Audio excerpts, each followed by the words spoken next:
الو. الو، شو صاير معك؟ ليش ما عم ترد علي؟ احكي، فيكي شي؟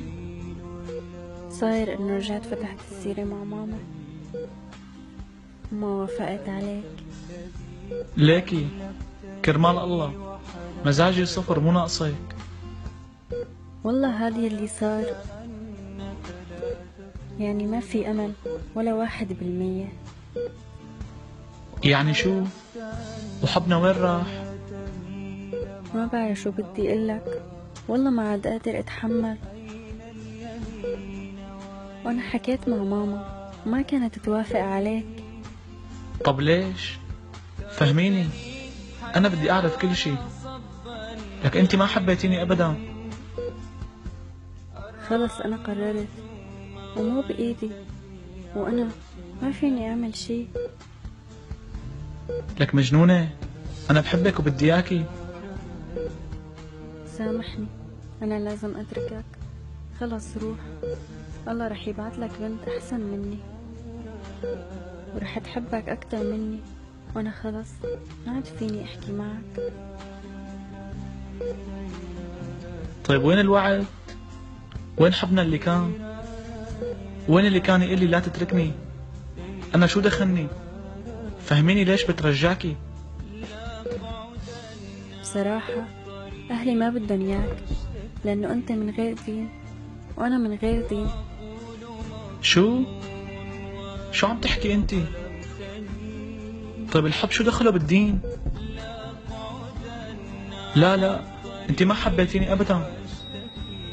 لو حبيتيني كنت ضحيتي، انت كنت عم تقضي وقتك معي.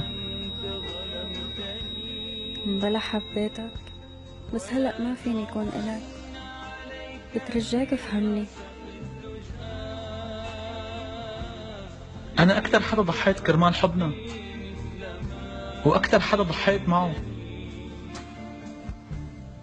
وانا اكثر حدا بكيت كرمالك، وانا ما فيني انساكي، ورح ضل حبك مهما عملتي ومهما قسيتي علي، ورح ضل اشتاق لك بيني وبين حالي. انا ما فيني انساكي.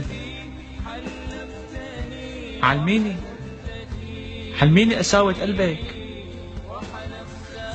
انا ما فيني اعيش من دونك. يمكن انت تعودتي، بس انا ما فيني. خلص روح، اتركني وسامحني. روحي الله يسامحك، بس تذكري انه انت اللي تركتيني مو انا اللي تركتك. وقبل ما تروحي بدي اهديكي غنية.